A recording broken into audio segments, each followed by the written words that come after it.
আচ্ছা তোমাদের একটা কাজ দেখাচ্ছি, দেখো আমার আর্টিস্টের করা কাজ, কলকাতা দেখো, আর ওর ইউনিক চিন্তা ভাবনা দেখো, দেখো খই দিয়ে আলাদাই একটা চিন্তা ভাবনা, আলাদাই একটা কনসেপ্ট রেডি করেছে।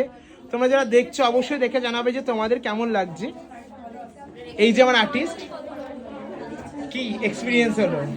খুবই ভালো, যেটুকু আজকে যা করতে পেরেছি শুধু তোমার জন্য। মানে ফার্স্ট দিন আমার কলকা আমি তুলি ধরতে পর্যন্ত জানতাম না, আর আজকে এই যে কলকাটা করতে পেরেছি আমি শুধু তোমার জন্য। আর এগুলো আমি সবই রেডি করেছি নিজের হাতে, কানের হার, তারপরে এই হাতেরগুলো খই দিয়ে করেছি। এগুলো আমি নিজেই করেছি, করে পুরো সবাই তো খইয়ের জুয়েলারি করেছে, সবাই লালের কম্বিনেশন রেখেছে, সাদা।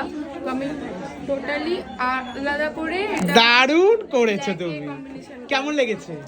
অসাধারণ। আমি ফার্স্ট টাইম এরকম দেখলাম যে কেউ খইয়ের কম্বিনেশনে এত সুন্দর একটা লুক ক্রিয়েট করতে পারে। আমি এটাকে ফার্স্টে ফ্লাওয়ারই ভেবেছিলাম, পরে দেখলাম যে এটা হোয়াইট কালারের ফ্লাওয়ার নয়, এটা খই দিয়ে টোটালটা বানানো হয়েছে। এবং তোমরাই দেখো এই যে গলার জুয়েলারিটা, হেয়ারে, তারপর আমার যে মুকুটটা কত ইউনিক দেখো।